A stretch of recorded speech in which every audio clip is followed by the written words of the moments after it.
Hello there. I hope you're doing well and staying safe. Today in Figures from History, we meet the biggest idiot we have come across so far. Seriously, he is terrible. There are some questions at the end as usual, so keep your eyes peeled. Let's go. Right, Tarquinius Superbus. So some basic information about him. He was a Roman ruler. Now, he's called Superbus, but it does not mean superb. It actually means arrogant or really showy-offy. You know, not the kind of person we like. So, when was he around? He lived about 400 years before Julius Caesar, so he's really old. Now, this was a man living around 2,500 years ago. Remember when we said there wasn't much information on William Caxton? Well, he only lived 600 years ago, so with this guy, it's super hard to tell what's fact and what's made up. But we do have an absolute star to thank today. Now, he's called Livy. You'll see he's got a cracking nose, but more importantly than that, he was a historian in the Roman times and helpfully wrote lots down for us. Yay! Thanks, Livy. Right. To understand Tarquinius Superbus, I have to show you a family tree. First up is Servius Tullius, and he starts off as king in today's story. Taking a bit of time to appear. There we go. Now, he's married to someone, but we don't know who that person is or what her name is, so I called her Karen. Hi, Karen. Together, they had two daughters. One was called Tullia Major, which basically means Tullia the older one, and one called Tullia the younger one. Did I say old one or younger one? Well, Tullia Major is the older one, Tullia Minor is the younger one. Anyway, they weren't that imaginative with names, right? So Tullia Major married Arruns Tarquinius. We don't have a picture of him, so this is what we're saying he looks like. Weirdly, Tullia Minor married Tarquinius Superbus, and the weird thing about that is he was Arruns' brother. So that's right, two sisters married two brothers. Now, together, Tullia Minor and Tarquinius had a kid called Sextus. Again, no picture, so I put him in a polo shirt. Now, if you're sitting here thinking, I'm not so sure Tullia Minor looks like the greatest of people, well, you'd be right, and we're going to find out exactly why in a couple of seconds. So I hope you're ready for a story far crazier than Napoleon and Rasputin's put together.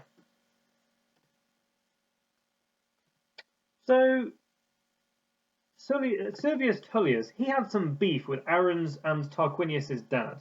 You remember that Arruns and Tarquinius were brothers, right? So Tullia Minor, the crazy girl with a knife, and Tarquinius, well, they were pretty power hungry. Now, what I mean by that is they were desperate to rule over Rome. So they were thinking, well, what can we do to rule over Rome? Well, they started by killing their own brothers and sisters. That's right, they killed Arruns and Tullia Major.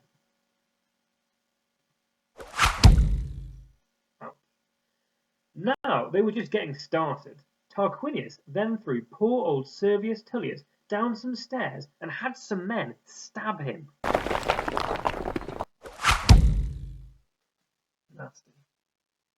Now, you think that's bad? You've got no idea.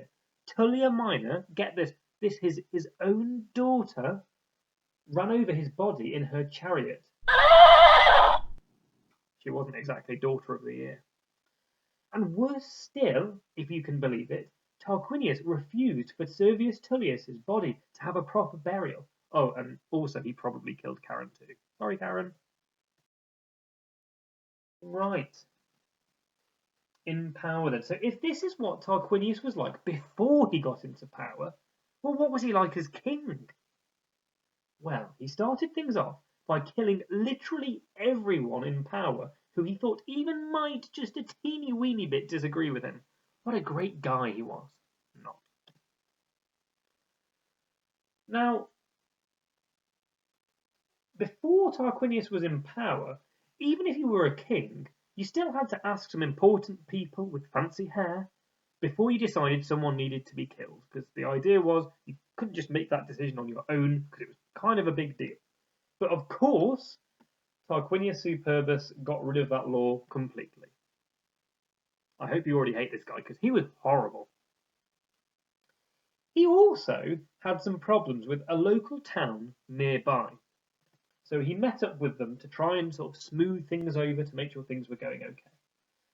So he invited them all to this meeting, and at the meeting, one brave guy, or maybe a bit foolish, but I think he was brave, I think he was doing the right thing, called Turnus Perdonius, you can see his name on the screen there, he started to speak up and say how unfair Tarquinius had been, and what a naughty boy he'd been. But what would Tarquinius do about this?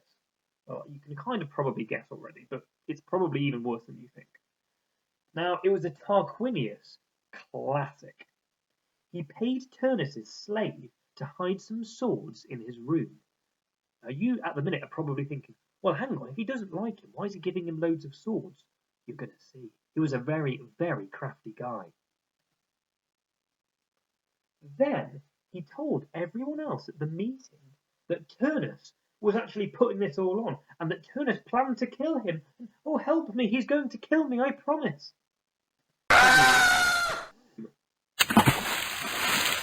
That sound effect came in a little bit too early. They all went to his room, they found the swords, and they thought, well, he's right, he's not lying. So they decided to do something terrible. They attached a crate to Turnus's head, they filled it with loads of stones, and they chucked him in a lake, and he drowned. Terrible. Ugh. So how did Tarquinius's mad life end up? Well, remember his son Sextus?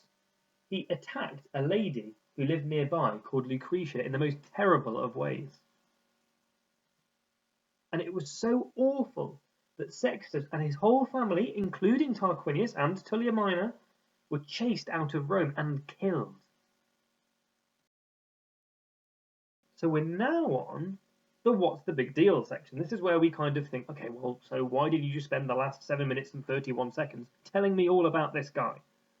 It's because Tarquinius Superbus was so bad that it ended the Roman kingdom. There were no more kings after him. He was the last one. And after that, instead, the Roman Republic was formed, where people could vote. Not everyone could vote, but some people could vote on who was the leader.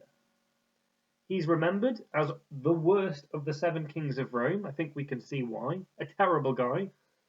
And Sextus's crime was so bad that famous paintings and poems have been made about it. Okay, it's question time again. I know there was a lot to take in today, so I've given you only 9 questions. Now, the first section, because I've switched it up a bit, the first section are all the quick factual answers. They're not too tough. If you were listening carefully, you should get them okay. Now, the middle ones, the why did that happen questions, they make you think about why someone did what they did. And the last 2 are a bit tougher. They include your opinions a bit more, and they get you to think a little bit more. If you talked much about inferring in English, these are those kinds of questions. Okay. Thank you for watching, and I will see you next time.